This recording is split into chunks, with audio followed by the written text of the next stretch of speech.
What's up, family? Welcome to Ask the Mods, where we challenge you to stop playing and start pushing. I mean, that right there is real. It's just me. It's just in me. My dog is bigger than him. Dang. Let me brush my face. Let's see if you going 3 for 3.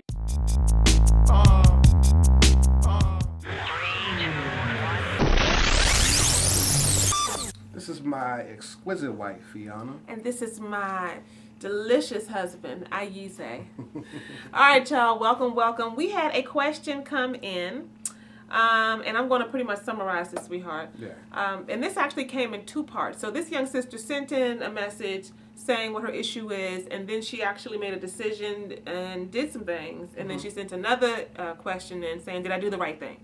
So basically, this young lady is 21 years old. She and her boyfriend of 3 years lived together in a 1-bedroom apartment, and they've been living there for I think about 6 months. And she moved from her mother's house into the apartment with her boyfriend of 3 years for the past 4 months. So that's 4 out of 6.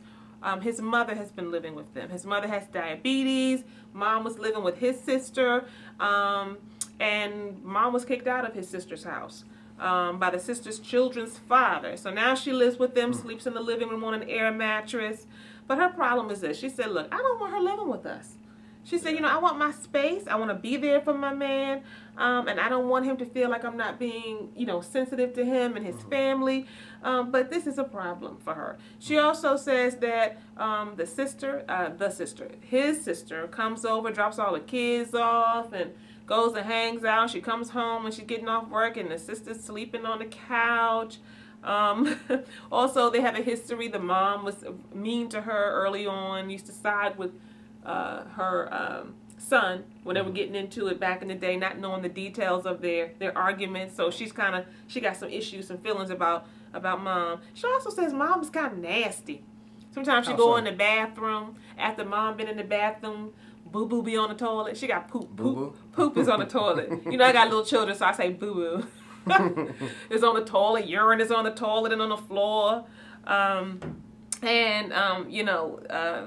kind of stuff going on. So she said she didn't want to see this thing build up because, again, it's not just with mom. It's also with his sister, and dropping off the children at their house who are 2, 7, and 8, and just all of this interference from his family. And she said she thinks he knows, it's not quite ideal, but he ain't really handling it. So that was the first message we got. The second one that came in, she basically had a conversation with him. Yeah. She let him know, look, this is not going to work for me.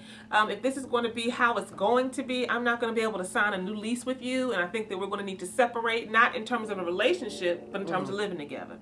And she wants to know, did she do the right thing? She thinks she's not sure how he's taking that and what advice we might have for her. So what advice you got for this young 21-year-old trying to get it right?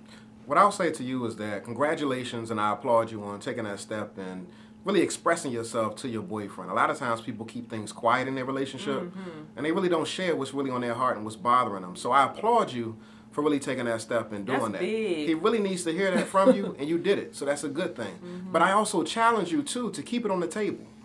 Keep that issue, if it's still one that's bothering you in your relationship, keep it on the table, because if you drop it off, if you decide to let it go, the truth of the matter is that he'll probably let it go as well. So keep it at the forefront of his mind. Secondly, when boys transition from boyhood to manhood, there's this development that needs to occur. It should occur at least, where they become a man, not just a man in their home, but also a man to their family. They become a man to their own mom. So it's his responsibility to really have the conversation with his mom and really step up to the plate and say, I'm trying to establish something here with my girlfriend.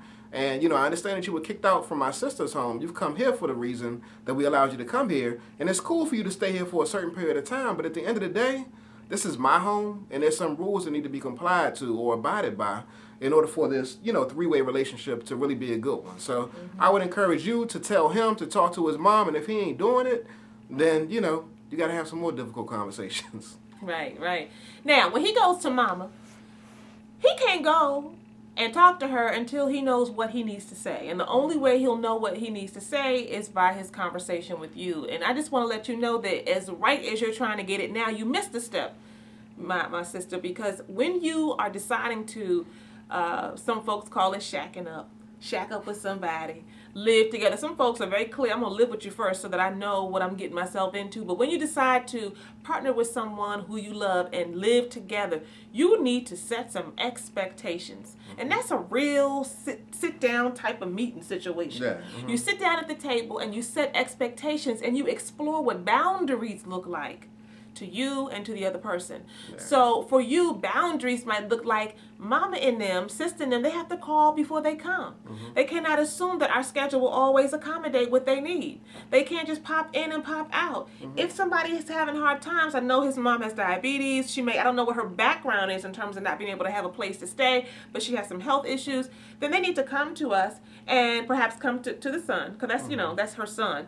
But then they need to, wait for you to get back to them because you got to talk it over with me. There needs to be a workable plan in Right. place. So those are the kinds of things that you all talk about when you are setting expectations for each other. And trust that conversation will take a little bit of time. We get a little bit sensitive when we're talking about our families. But when you do that ahead of time, then when you hit a situation like this, you've already laid it out. And as you may have heard my husband and I say time and time again, when you write that mess down, write it down, then nobody can get confused about what the conversation was about. That we said that these were reasonable boundaries when there was no drama. So when the drama comes, we don't have to try to wade through our emotions to figure out what's really real. We wrote it down on day 1. So let's refer to it now on day 65 and figure out what we need to do based on what's being presented to us. Now, so but they need to rewind and have that conversation. So they need to rewind. So now on day 65, when they didn't lay the groundwork or the framework initially, they need to go back and do it again? Right, because she started by expressing herself. This isn't working for me. I'm not feeling this. If it's going to continue, I'm not going to be able to, stay here with you. That's cool. You just kind of letting him know how you feel, and that's big. We said that. It's big to express yourself. So many folks tell everybody but the person they need to tell, right? But you have to have a conversation that goes deeper than that and concretely tells him, this is what it looks like for me. Your mom should be able to do this, should not be able to do this. How long will she stay here? How long is reasonable? Yeah. When will she leave? Right? And so that you know in your mind she'll be gone by this time. That's not unreasonable to ask a grown woman. No, Right? and if those expectations are met, then what? If they're not met? If they're not met, yeah. Oh, Lord. Well, first of all, you have to agree upon those expectations. If you agree upon them, and then you all say, okay, this is what we're going to do, and then he doesn't do his part, then you got to do what? Come back to the table. That don't mean you tap out. That don't mean it's like, whatever, I'm done with this. There's too many people tapping out.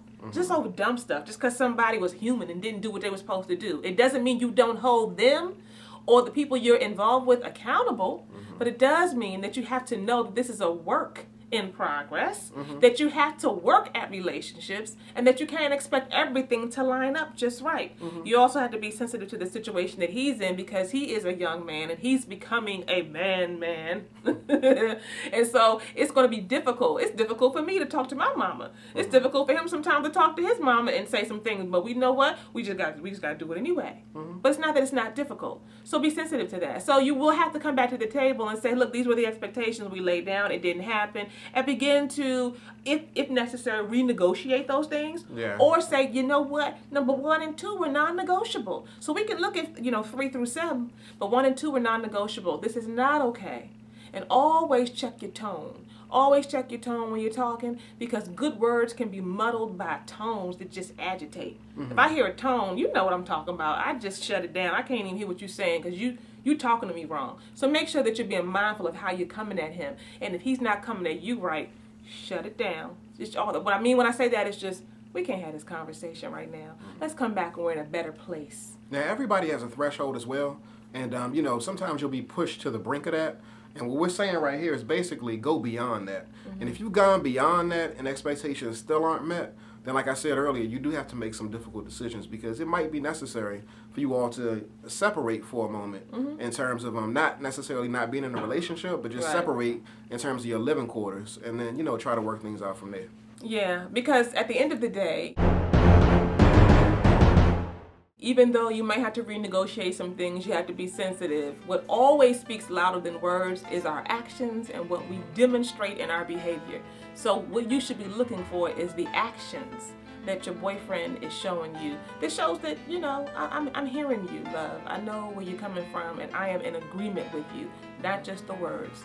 So, we hope that this has been helpful to you. Always, always, always